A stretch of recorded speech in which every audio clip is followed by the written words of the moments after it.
All right, good afternoon, everyone. It's another episode of Dyslexia Success Stories. And we're happy to be here. And today we've got Miss Kelley Grime with us today to talk about not only her story of what it's like going through the experience of dyslexia and actually having a child who then also shows up because you're watching vigilantly for the early signs. But what we didn't put in the description is Kelley's actually got 3 generations of dyslexia in the family. So Kelley, welcome to the Dyslexia Success Stories show today. Thank you for taking the time to be with us. Share with our users about how we can actually empower skills, not just accommodate, compensate, and work around. There's way more we can do to help empower dyslexia. And we're here to talk about your story. So welcome, and where would you like to start? Well, thank you, Dr. Conway. Happy to be here. Thank you for having me. My story starts very early. As a young child going into school, I struggled from the beginning. And I'm going to date myself and tell you I started school in 1975. So I'm aging myself here. But I think that's important to know because back there in the 70s and in the early 80s, there wasn't any type of help or dyslexia. Right. You're solo on your own, figuring it out. Yeah, kids figured it out. And so my parents that were very active in my education, I was in public school, the teachers were telling them, she's just not getting it. She's just not getting it. And they were like, well, how can we help her? And they had nothing. I mean, they're the small school. I grew up in a rural area in Missouri, and the small school district there had no support programs. There were none in place at that time. Yeah, and they're like, dyslexia? I mean, you just keep trying. Yeah. My favorite phrase is, it just clicks later for some people. Some people it clicks early, some people it clicks later. And I had to tell a principal one time, okay, I'm a brain scientist, a PhD neuropsychologist. I'm published in neuroimaging, neurorehabilitation, neurodevelopmental disorders, and all kinds of brain science. And I can tell you, there's no part of the brain we call the click anatomically, and there's no function of the brain that we call clicking. So when people say to you it's going to click later, that means they don't know why you haven't learned how to do it yet. And as we've learned more and more now, many teachers, many educators are not being properly trained in the university setting to even know what dyslexia is and what an evidence-based, empirically tested and proven program is that could really help close the gaps and empower these kids. So you're right. We're talking the same language here to say there just wasn't the training back in the 70s, let alone in other generations before that.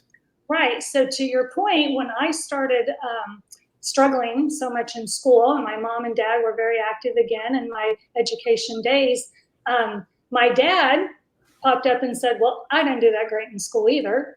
I really struggled with reading. I went through high school, barely got through high school, as he said, and then he went into the service.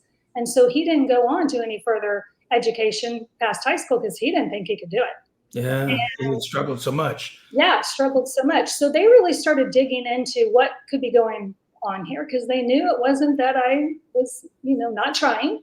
Right. They knew it wasn't that I couldn't do it. It was just so hard for me and it just wasn't making sense and I wasn't making those connections. And so you fast forward to 6th grade. And again, I'm in this small rural school that has no support. I literally flunked the 6th grade. Wow. Literally. And how did that make you feel? Well, my parents were very good at keeping my self-esteem high. Mm-hmm. I actually didn't know I failed the 6th grade. Wow. They did not share that with me until later on. And I actually, mom and dad. Yeah, and I saw the report cards later as an adult, right?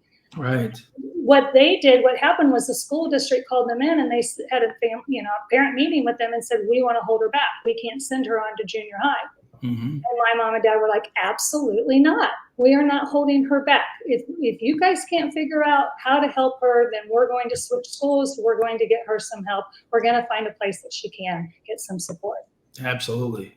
And so my mom and dad being as diligent as they were back in the day. So this would have been like early 80s, I think. Yeah. And we were in the Kansas City, Missouri area. Actually, I grew up down like Lake of the Ozarks area, but my grandparents were in the Kansas City area. My mom and dad found the Midwest Dyslexia Center. And it was just a center that you go in, they test your kid to see if they did qualify as a dyslexic. And then from there, they provide support to your school district. Yeah. So my mom and dad not only sent me to that program, they also switched me to a bigger school in our area where I had to travel 45 minutes to school every day and 45 minutes back home. But that school district had a learning disability program, what we call the LD room, right? Yeah. And it was an LD room for not just kids with learning disabilities, but it had the full range. So we had our cognitive delayed kids, we had our emotionally disturbed kids, and then we had our LD kids. But luckily, they were in different separate rooms. Okay. Some schools have them all in the same room. Right, which is common sometimes. And then you're really confused, like, why am I in this class? Because oh my gosh, I don't behave like that, and I'm not slow like that. And it really was, for some kids, actually very traumatizing to get in these situations where they're putting these rooms of these other students who do not match their skills, their abilities, their potential. And the schools just didn't quite know or hadn't received the information, the scientific knowledge of what we can do to help empower kids with a wide range of difficulties. Absolutely. And let me back up a second. So in those elementary days, the small school that I did attend, they did have the emotional disturbed room, and they did have the cognitive delayed room. Wow. So anytime they sent me for any services, I went into those rooms. So to your point, I started to feel like I too was a behavior problem or just wasn't smart enough, because I was then getting into classes with kids who were in those programs, getting the support and the help they needed, but that wasn't what I needed.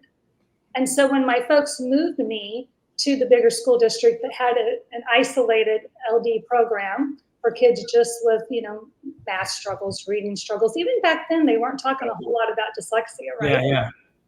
So what my parents did is they took me to the Midwest Dyslexia Center, got me all diagnosed. The facility there then told my parents what my teachers needed to do to help support me. And my dad said, "Can I bring the teachers to you?" And the Dyslexia Center said, "Absolutely." So my dad then went back to the new school and said, "I will pay to have these teachers go to Kansas City to get educated in how to educate my kid." And what year was this again? 19 what? Oh gosh, this had to have been 83, Wow. 83, right? Yeah. I tell you, Dr. Conway, 40 years ago, your dad had enough insight to realize that Yeah. teachers did not have the training to know what dyslexia was, and least of all, what to do about it. what to do about it, Yeah. right? Because it's one thing to have the diagnosis, okay, but then how do we treat that diagnosis? Right. And Dr. Conway, my parents did not have money. Yeah. My parents did not have money. So for me, it's a real blessing that I had the parents that I had. Yep. Who loved you so much and were willing to sacrifice. And like you said, your dad didn't do so well in school. Without maybe even telling you, he knew that if he didn't do something now while you're younger, you're going to experience some of the struggles that he's experienced. Because people like to say dyslexics have superpowers, but sadly, as a brain scientist, I can tell you, there's no high caliber peer-reviewed research that says every dyslexia person has these 5 superpowers that these other groups like to talk about online. It's just not true. Right. And if you don't have any of those super strengths, you just have lots of struggles. And so dyslexia means you're going to struggle to deal with those reading activities. You're not going to read your books as much because it's too hard. You're not going to read what's on the board as well because it's too hard. And you're going to practice trying to enhance and boost up your listening comprehension, which is more of this imagery system from the right side, because you really can't use the left for comprehension, which is just trying to memorize everything everybody says. Oh gosh. It's impossible. Your brain can't hold on to all those words. But if it can hold on to them long enough and start to make movies and make images, and you practice that every day, then a person with dyslexia or a person without dyslexia, this is not unique to dyslexia, a person either with or without dyslexia can build these mental movie making skills, which are scientifically shown to be one of the most powerful listening comprehension, reading comprehension, and preparation for better, more clarity in your verbal expression. So your dad knew that you were on track for some of the same struggles and, like he said, some of the string failures that he had had as well. And that's just so powerful to know that he was willing to sacrifice every dollar he had or to find the money somehow to make sure you got the proper training. you got a chance for what he was hoping was remediation, Right. but we'll find out later on, probably it's actually more Band-Aids, more compensation, that kind of thing. There's a big difference between when you empower dyslexics' weaker skills and make them stronger, or when you give new compensatory skills and try to help work around the difficulties and work around the struggles. Yes, absolutely. Yeah, absolutely. They were definitely the things that I learned once the new educators that I had went and got trained in, the best way to teach me.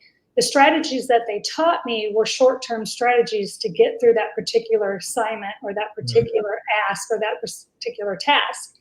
They weren't like what your program does with, actually changing the brain development.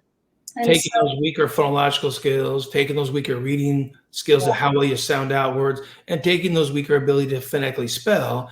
And the nowprograms.com or the morecenters.com, those two clinic or online ed tech company are using what's called randomized controlled trial evidence-based programs to take the weaker skills and make them markedly stronger.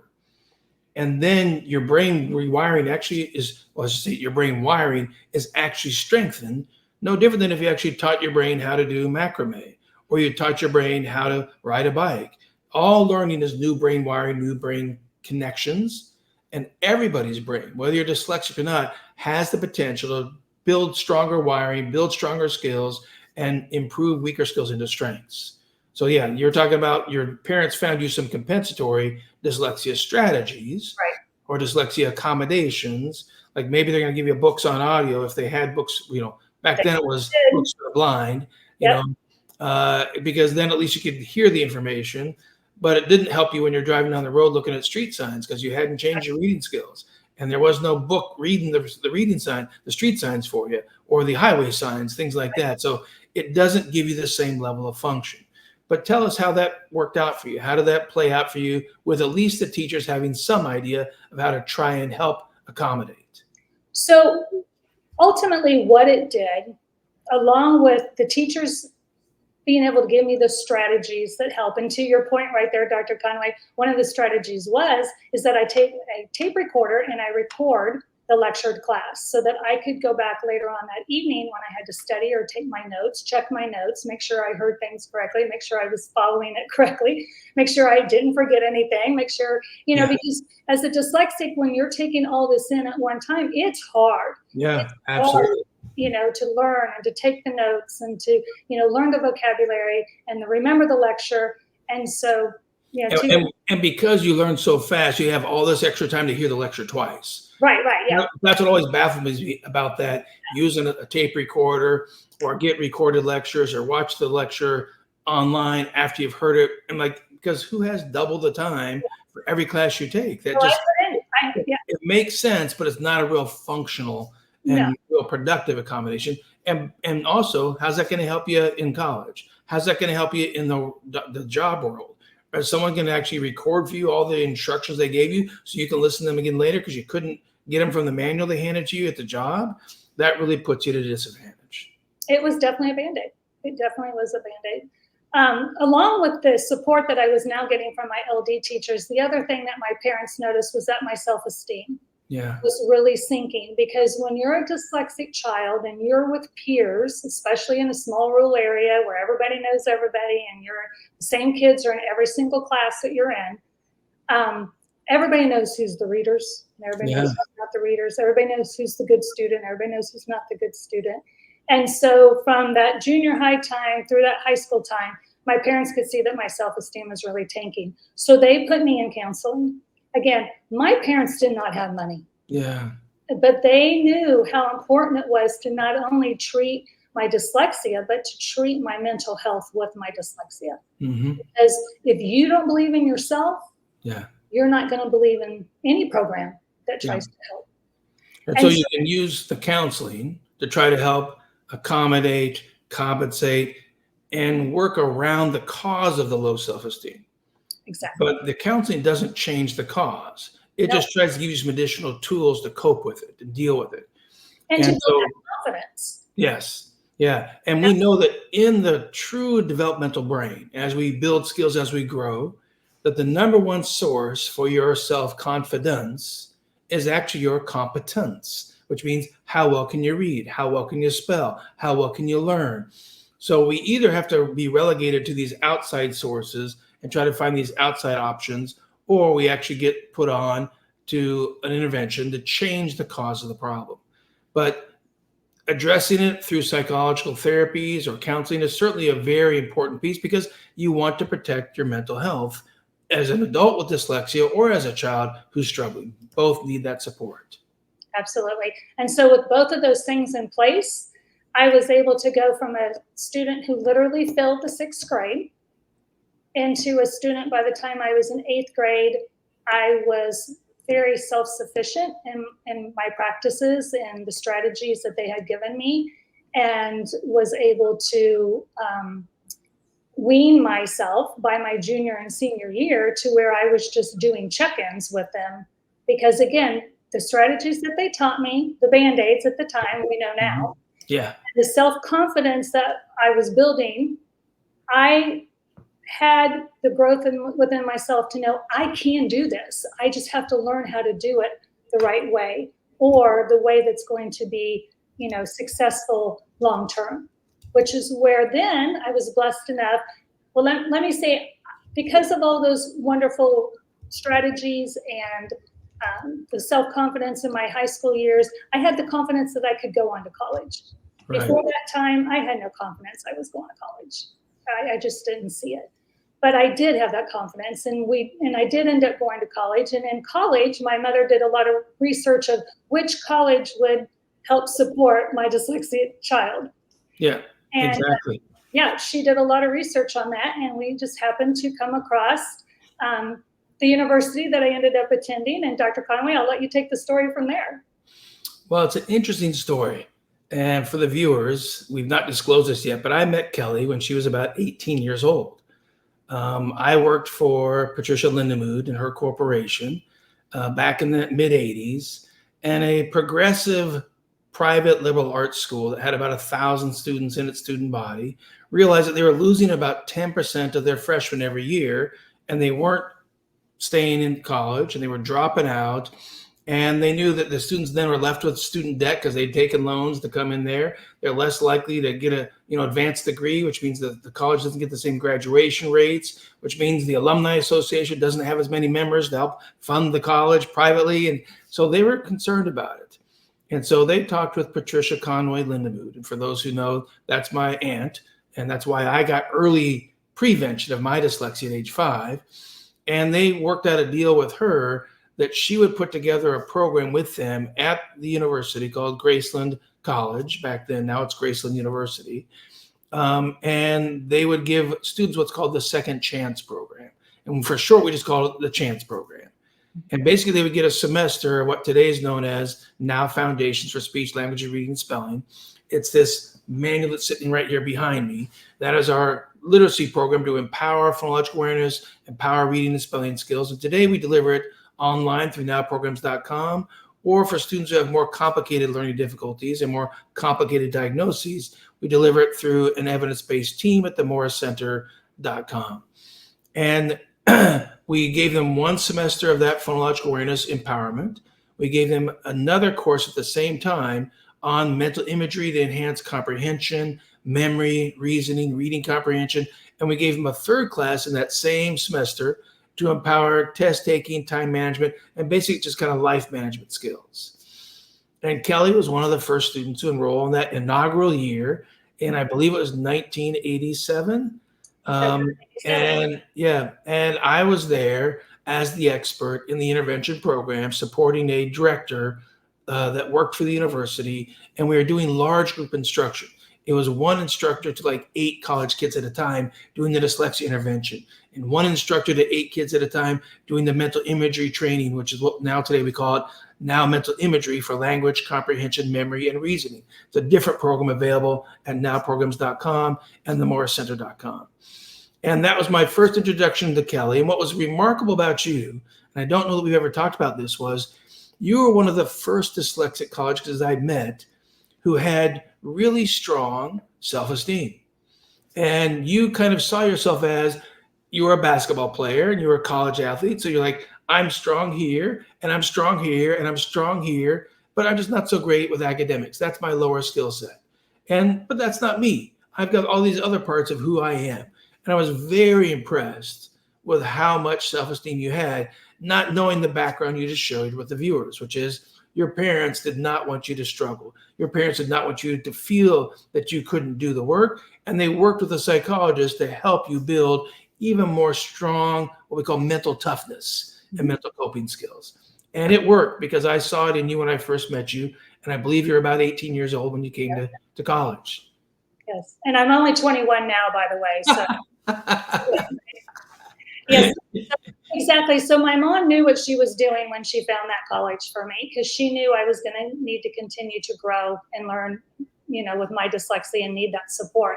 Right. And unbeknownst to me, did I realize that what your program provided for me were no longer the Band-Aids. Yes. That had got me to that point. So I was still using those Band-Aids because that's all I knew. Right.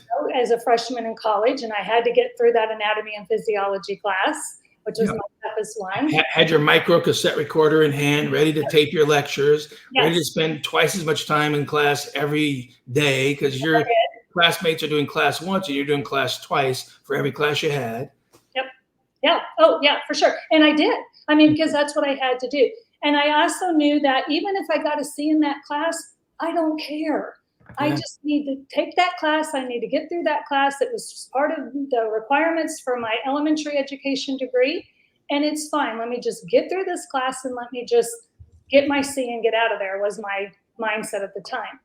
But what your program taught me as we started, as that freshman, started in with the NF program, the very beginning basic program that you offer for your students, that program taught me for the first time how to read.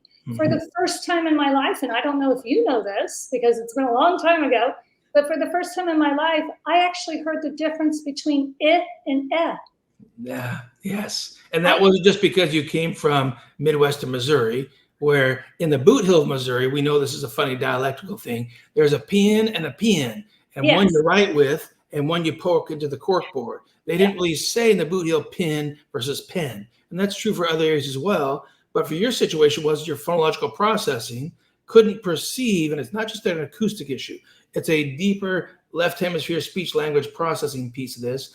And your brain wasn't perceiving the differences in it and eh. And so, yeah, that's a remarkable thing that you can remember. Yes. Recognizing that, hey, that's different.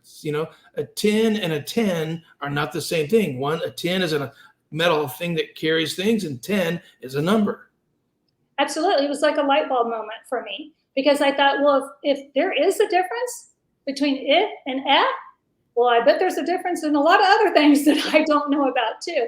And so your program took me through all those steps of learning those different sounds. By the way, my mouth moved. By the way, I heard them. By the way, I visually saw my mouth.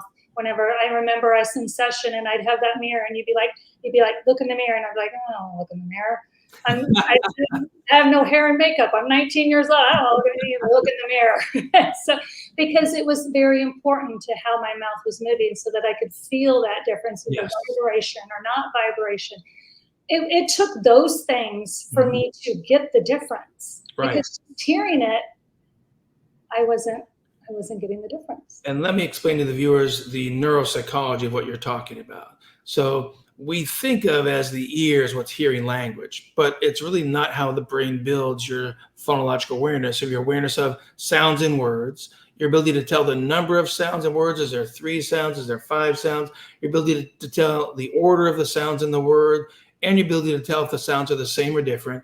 And what the Lindmoods pioneered was you needed to also be able to judge 5 phonological changes, not syllable types. We really don't need to teach kids syllable types. That's a misguided attempt to try to give kids the coding skills. But when you learn to judge that you can add sounds, you can take out sounds, you can substitute sounds, you can repeat sounds, and you can reverse sounds, and you can actually begin to perceive that at the spoken level. We've done that by actually rewiring 4 parts of the brain together. So then you actually have the visual system of what you see the mouth doing, like with b and p, or the acoustic system, what you hear the sound coming out of the mouth, or the oral touch, we call oral tactile system, of what parts of the mouth are moving to make that sound and how do they touch. And then we also call it the oral kinesthetic system, which is, do you feel your lips moving to make that sound? And when you go buh and puh, they come together and pop apart. And many parents and many viewers on this podcast will know that their child or they themselves with dyslexia struggle to learn B's and D's because visually the letters look a lot alike. And unfortunately, majority of the programs, and even what the people call a multisensory program, like Orton Gillingham, they don't understand that Orton Gillingham is multisensory memorization of rules. It's not developmental multisensory neurology of how the brain builds speech perception. And so when you miss that multisensory piece of the visual parts of sounds, the acoustic parts of sounds, the oral tactile, oral kinesthetic, OG programs and other dyslexia phonics programs are going from print down to speech perception, but they're missing some of the multisensory neurological inputs that actually build phonological awareness. And so when you get in a program that just keeps giving you the sound, giving you the sound, giving you the sound, you're going to mix up B's and D's because they sound a lot alike. But when you get into a program like Now Foundations with the Now Company or the Moore Center clinics, we're helping you realize that, no, when you go buh, your lips pop. And when you go duh, your tongue lifts up and taps and comes down. It's two very distinct parts of the mouth. And what you probably experienced was, Mom, I don't know about this program you picked me for in college because they think I don't know how to move my mouth. Showing me childish pictures of my mouth. What have you picked, Mom? Well, there was a little of that, of course. Yes. But, I had the faith that, this program, because again, when I finally had that light bulb moment of it and it is different, I was excited to learn what else is different out there that I have not been able to, hear. So then, therefore, I can't read. Therefore, I can't spell. Yeah. And so, you and I spent a lot of time together those 4 years of my college days, an hour a day, Monday through Friday. And, I went through all of the programs that you now offer and have just different names than what we call them back there. Yep. But because of that support that I had from you and the program and just everything that I learned, I had the confidence that I can go do a master's program. Nice. I can do that now. Now, my undergraduate grades, they were good. I mean, I had my A's and B's. I had a few C's in there too. I'm not going to lie. That anatomy and physiology kind of worked on me. But again, I've never been a person so wrapped up into the grade or into what I learned and how well did I do doing it. Right. And what do I want to do going forward? And so I got my elementary ed degree and went straight into my master's because I felt like I was on that learning high at that point. Right? Yeah. If I took any time off, I was afraid of what may happen. Right. It might go away. It might be gone. I might not be as strong with it. Maybe, yeah. But I also know that life gets in the way too, the older you get, right? You get married, you have kids. So I went straight into a master's program. And so I really contribute a lot of my success to the Now program, and just that ability to learn how to read those words, use those skills. The comprehension piece was just phenomenal because that's a piece that we really struggle with as dyslexics. Right. And then just to be able to, get into the education program where I can share those successes with other kids, things that I learned. And then ironically enough, my first teaching job was again in Missouri, and they were actually teaching the Linda Mood, I believe is what it was called at that time, right? The LIPS program, Dr. Conway? Correct. Yeah, and so I actually then started teaching that exact same program that I had learned in college to my second grade students. So that was just a full circle moment for me and just fabulous. So I did that for several years. Then it was time to start a family with my husband, and decided I wanted to be the stay-at-home mom. And so took off several years and stayed home. And from the very minute that my son was born, of course, I was like, well, let's see if he's going to be a dyslexic. I'm going to guess he is. Right. Odds are in that favor because it's genetic. And what we know scientifically is if one parent has a history of dyslexia, their children are about 50% more likely to have some of the similar struggles and some of the similar difficulties. Absolutely. If both parents have a degree of family history, and it doesn't have to be the parents themselves, it could be the uncle, it could be the aunt, then their child is most likely about 80% more likely to have some degree of struggles with their learning skills and may end up being diagnosed with dyslexia. So it's just helping inform that with families, with parents, and let them know what to watch for. And that's what you sounds like you did. That's exactly what I did. Again, knowing that my dad, even though never formally diagnosed, or we know he had dyslexia, he had Right. said that later in life when he saw my treatments and my diagnosis, and then myself. So I was looking for it very early on in the stages with my son. I just was going to assume he had it. And what Yeah. do we need to do about that? Where's the early intervention that we can give him? So from the minute I started talking to him, I would talk to him over exaggerating my mouth. I would make sure that he could see my tongue lift or my tongue scrape or my lips pop. I very consciously spoke very big lipped to him in those early days, just so that he could see that connection there. Yeah. And then exposing him to many different sounds and words, just making sure that all of his senses were engaged so that, we know that he was at least exposed, right, to Yes. all the different things that we know factor into this. And so fast forward, third grade, put him in a preschool program. He did great. The teachers were very, oh, he's got this. I was like, great, good to hear. 4-year-old preschool, still the same. Mm-hmm. He could have went to kindergarten as a 5-year-old, but being in education myself and seeing and working with kids in those elementary years, I just felt like it was better to wait and send him when he was 6. He has a June birthday, and the cutoff was August 1st. Right. I was like, you know what? That extra year at home with mama is a good thing. And that's just going to give him another year to get more mature and be more ready to learn how he gets into the reading. And you knew that you could actually help build more of these skills. You had Yeah. gone through what we today call that now Foundations program. You then learned how to teach an earlier version of that the Lindenwoods had built. And so you're a very versed, skilled mom who has empowered her dyslexia, and you're determined to make sure that your child doesn't struggle. And you actually have a unique set of tools that most parents, especially parents with dyslexia, would not have had. Right. And so tell us how that worked out. How did that go for Sam? Yeah. So, again, staying home with Sam for the first 6 years of his life, I could tell by about the age of 3 and 4 when we started trying to do rhyming words, and Sam could not rhyme. Yeah. He struggled quite a bit. And, we kept on the task just like we would any other task in the car most of the time in a seat. What rhymes with that? And he would say, frog. Yeah, no. Yeah, exactly. What's happening here? But by the age of 5, the kid could sight read. And so the teachers thought he was great because he was sight reading. And I'm like, no, it's fine that he's sight reading, but that's not great. And so we just continued to work a little bit here and there. When he finally got into school, I wanted to make sure that he was in, that I had the kindergarten teachers' eye and perception of how he was doing before I seeked you out to look at your program for him, because I know what I was seeing. Right. We would talk occasionally, we would talk, and I would say, here's what I am seeing. But he was still pretty young. Right. And so we finally decided by the age of, I believe it was his completion of his first grade year, I reached out to you and I said, yeah, I think it's time. Can I bring him to your clinic?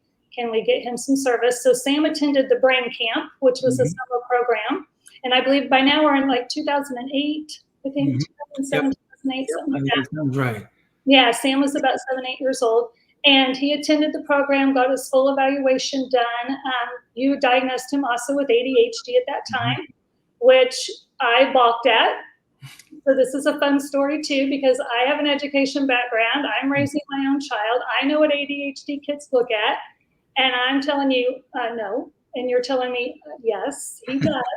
And I'm saying, well, why am I not seeing X, Y, and Z, from him? And you said, well, because you've been home with him all these years. Right. You yourself have a background in behavior management, and you have been able to give him those strategies to help manage that impulsivity.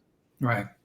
You told me at the time, even though you've been able to do that and he's not demonstrating those, this will catch up with him. And by the age of 5th, 6th grade, you will see that he's going to need some medication to help his brain slow down enough so that he can learn and take in his school tasks.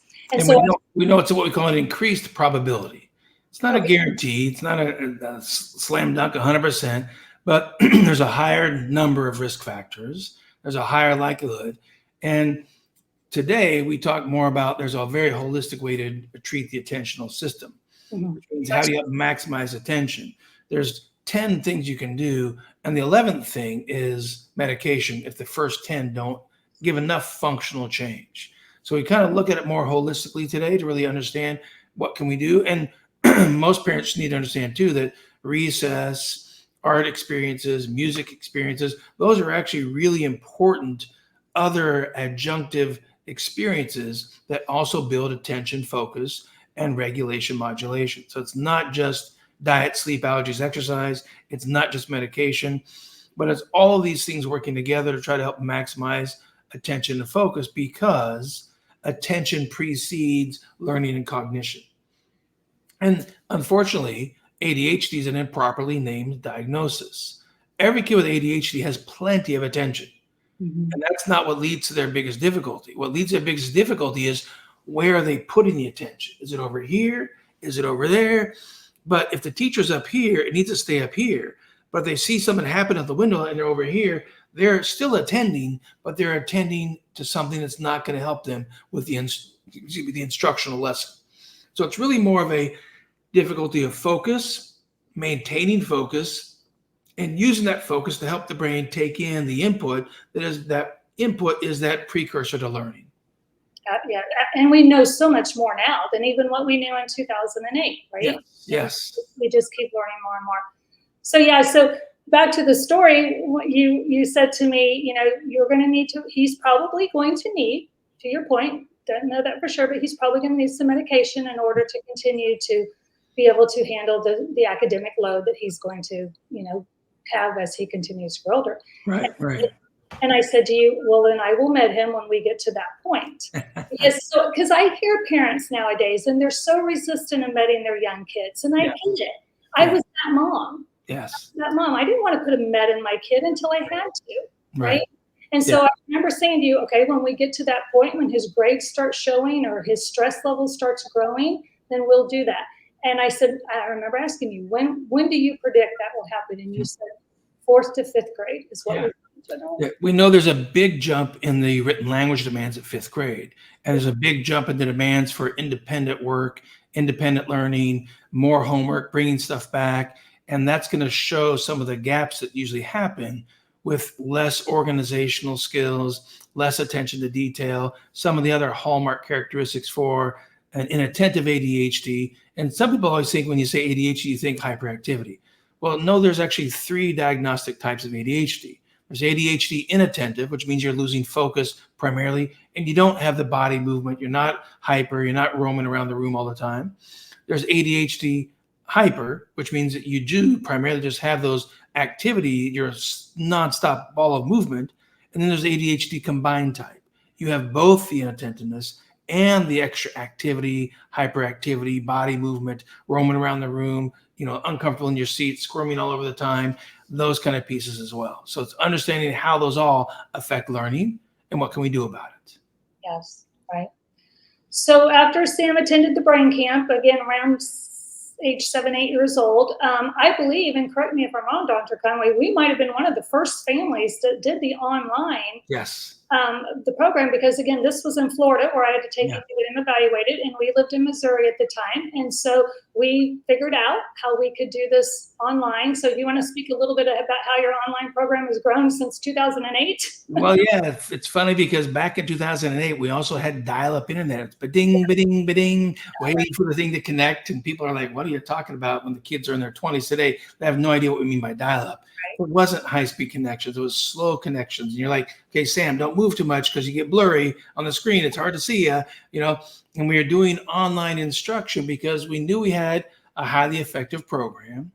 We knew by 2008 that Now Foundations program had been vetted by more than $1 million of scientific research and shown that it could remove those key deficits and improve those phonological skills and those ability to sound out skills as minimal as going from the 5th percentile to the 45th percentile in less than 100 hours. So we knew we had a really powerful tool to help millions of kids. The challenge was, how do we make it more available? And that's why the team and I started piloting, testing, and using Skype and other platforms back then. And you're right, Sam was one of our first test case students to see how well do we do all that instruction when the screen we're looking at here, it becomes the desktop that normally would be on the table next to you with the kid sitting beside you and you're working together on the table. It's now you're on the screen, they're on the screen, and the screen becomes the table and doing all the manipulative work. And we found that it worked quite well. And that was 5 years before we actually created the online ed tech company that today is called Neurodevelopment of Words, or in short, we just call it Now Programs. Yeah. So interesting on how much it has grown over the years. I didn't realize it was a 5-year time between that. Yes. Yeah. Wow. We did a lot more online just from the Morris Center company. And today the Now company has over 100 instructors online every day. We can have up to 500 students online every day getting empowering services. And we have the widest price point of anybody in the nation. It's $30 an hour or $50 an hour or $85 an hour. Depends on if you want small group or just 2 kids working with an instructor together as a pair or one-on-one instruction. So the goal there is to make it more widely available. And we can have up to 500 students online simultaneously every day. And that's the beauty of what we have today with the high-speed internet and all these online platforms. So we have to say thanks to the Grime family and to little Mr. Sam for helping us pioneer some of that work. Well, does that mean I can go ahead and sign my grandkid up? Because, someday we'll be at that stage, right? I'll go on record to say, we've got your grandkid covered. It's gratis. We'll take care of that. If that happens, depends on how Sam's future wife, Oksana, what her genetics look like and how the two mix together. And do you get grandkids who have, the dyslexia, inefficiencies in language processing or not? We will find out when that happens. We'll wait and see. So Sam did great. Once he got through his tutoring time online again, he just blossomed in his education going forward. And he not only had the structure and the learning and the skills that the Now program provided him, I took it a step further, as my parents did, and I made sure that he had counseling when he got into those older years. Because again, even though dyslexia is a blessing in many ways, it does play on your self-confidence and just your overall perception of what you can and cannot do. And I didn't want Sam to ever feel like he could not do and be or become or have the job that he aspired to have, whatever that was. Again, he's 12, 13 years old. I have no idea what that was going to be at that point, but I didn't want his self-confidence or his struggle or his diagnosis of dyslexia and ADHD to ever make him think that he can't aspire to whatever he chose to. Right. And so Dr. Conway told me back in the brain camp days that by 4th or 5th grade, Sam would need medication to help him with his studies. And second week of the 5th grade, the teacher called me in and she said, Kelley, I think we're going to need to look at the meds for Sam. And I was like, oh man, he was right. I thought I was going to get by this one. But it was a true blessing that we watched for it and that we acted when we did, because then that, again, just gave him that extra push that he needed at that time. And he was able to carry on through his middle school days. Sam was raised in a private Catholic school. And so he was able to function just fine in that school. He went on to high school, into a private Catholic high school. Nice. Did very well with that. And Sam decided his senior year of high school that he wanted to be a fireman. Fabulous. Yes.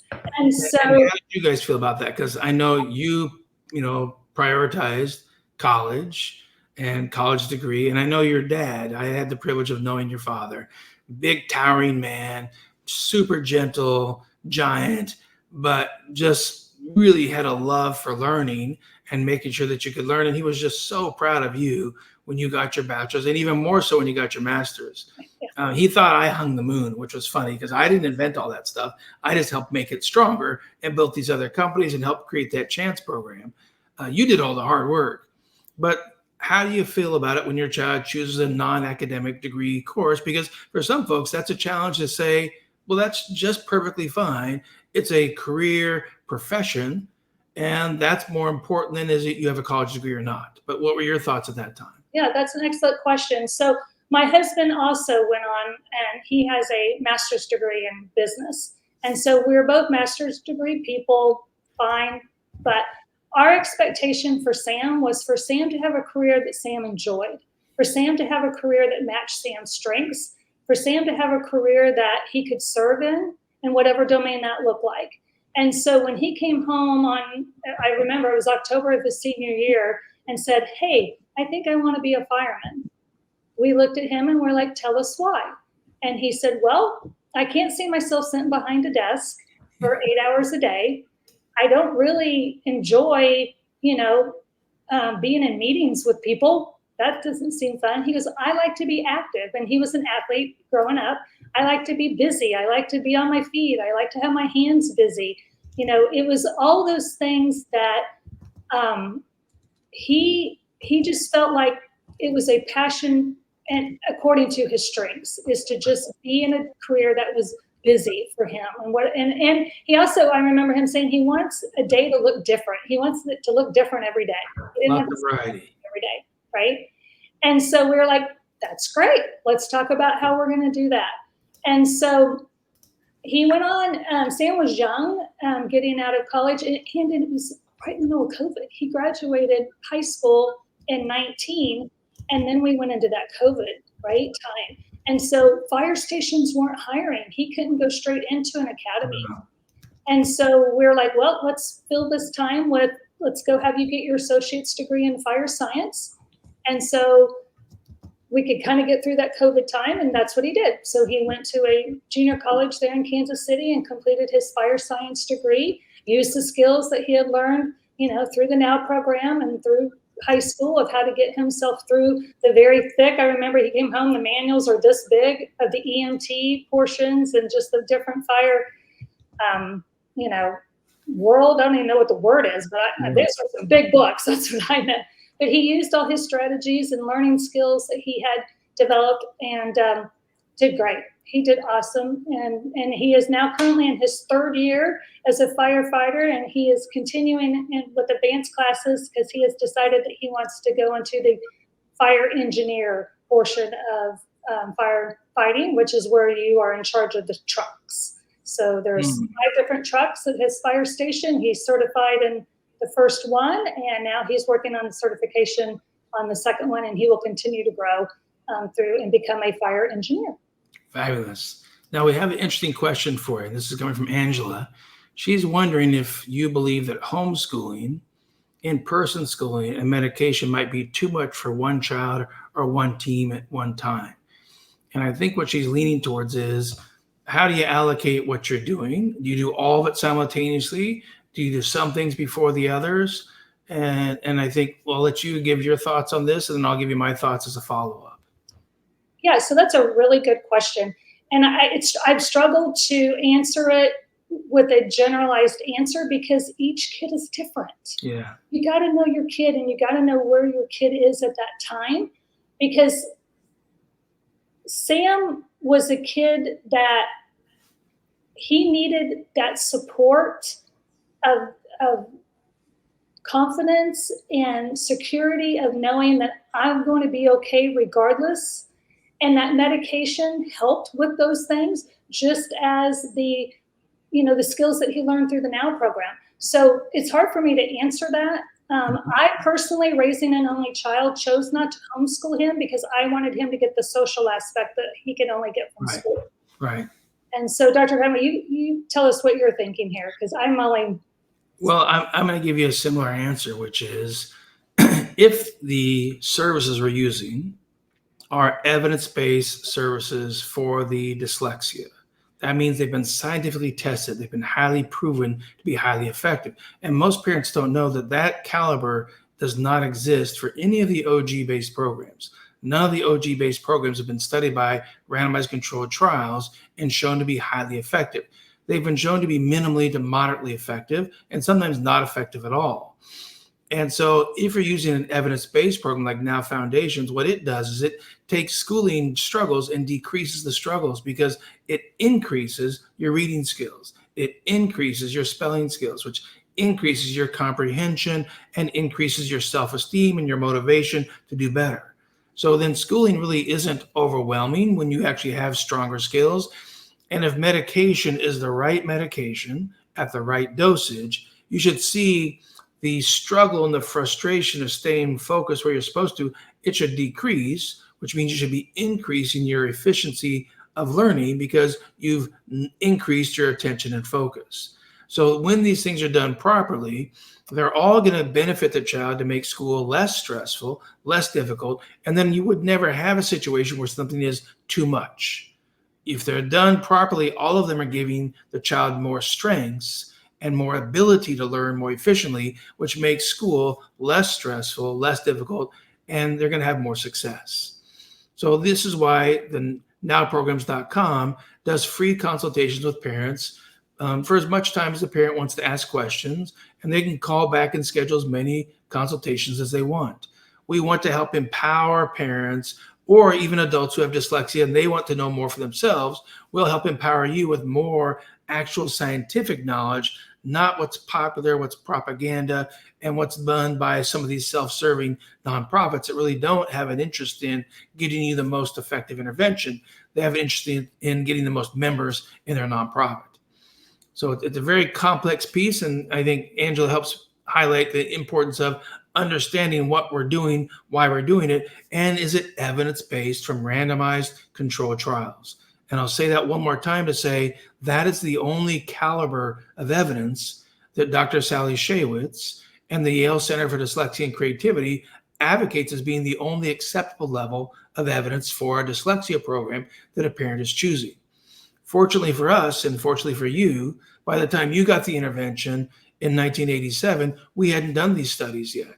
But later on, by the time we got the intervention to Sam, we had done 3 5-year randomized controlled trials that are the gold standard for actually proving how effective a program is going to be and who is it going to be effective with. And so today, we know a lot more so we can actually help do more.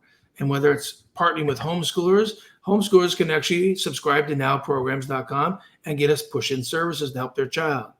Certain states have ESA funds, ESA funds. In Florida, they call them Unique Abilities Funds. You can get $10,000 a year to help pay for nowprograms.com services. You can get $10,000 a year for the child who needs OT services. Arizona has a program. Arkansas has a program. Indiana has a program. Many states have some of these funding programs. And actually, Indiana doesn't give you $10,000. If you meet the financial criteria of the family income and your child has these learning difficulties, you can get up to $19,999 to help pay for these services. So families should know that there's a lot of access to resources, and they want to be using the access to get highly effective, evidence-based, randomized controlled trials programs. So that's a mouthful. That's fabulous. Yeah. So we know that Sam's now on his course of success. We know you got your bachelor's degree, you got your master's degree. We've got just about a minute or two left, and we're running a little bit long because your story is so unique in that you're talking about 3 generations of struggles. But reflectively tell me, what do you think it hindered for your father? He didn't get the services you guys got. I know your father's a brilliant man because I knew him personally. He used to tease me all the time.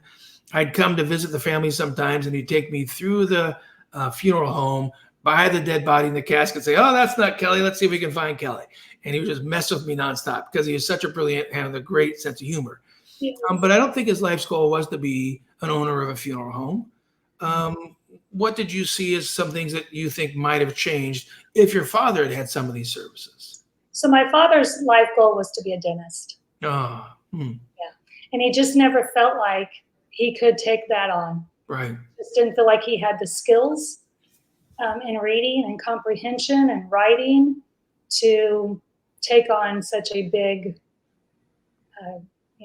career as being a dentist. And so he ended up being an electrician. He did fine for himself all those years. Again, another man who wanted to do more with his hands than sit behind a desk.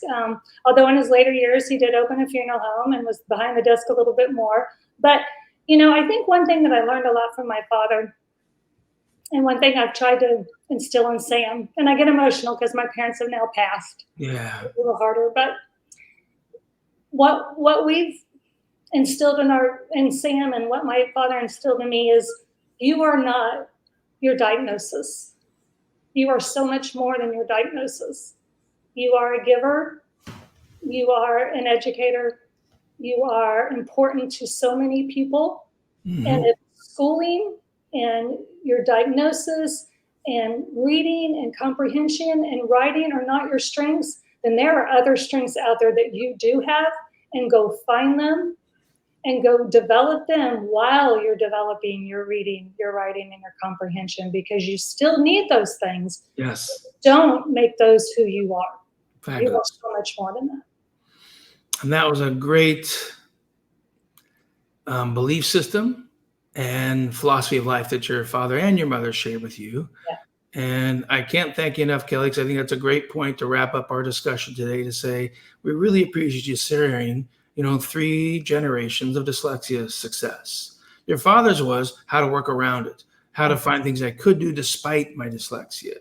Yours was getting by until I got to college, and then, wow, I'm college, now I can discriminate it versus that, and we change your reading skills, your spelling skills, and you're able to more successfully, more easily accomplish the college degree you wanted, and even went on to a graduate degree and got a master's degree.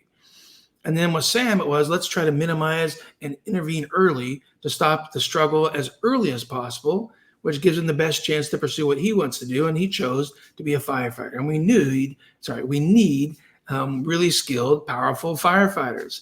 And if they're literate, it's even more successful for them, because then they're more likely to move up the ranks in promotions and skills and maximize what they can do to offer in their profession and their success.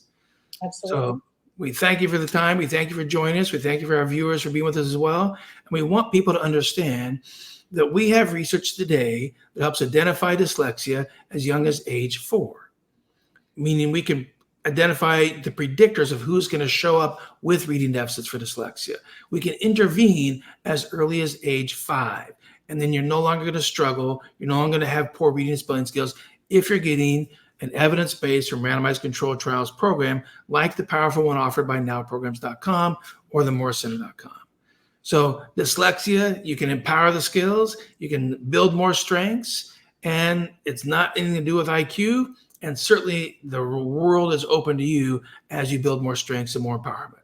So thank you everyone for joining. We'll be back in 2 weeks with another dyslexia success story. Next week, we have another dyslexia discussion, talking with Stephen Yearout and looking at advocate perspectives and neuropsychologist perspectives. And Stephen and I are both dyslexic, and he got empowerment at age 45, and I got it as prevention at 5. So we bring complementary viewpoints to discuss in next week's dyslexia discussion that's going to be at 5 p.m. Eastern time. So join us again in 2 weeks for another dyslexia success story. And Kelley, thanks again for sharing your personal stories, and best wishes for all the future success. Thank you, Dr. Conway. All right. Bye-bye, everyone.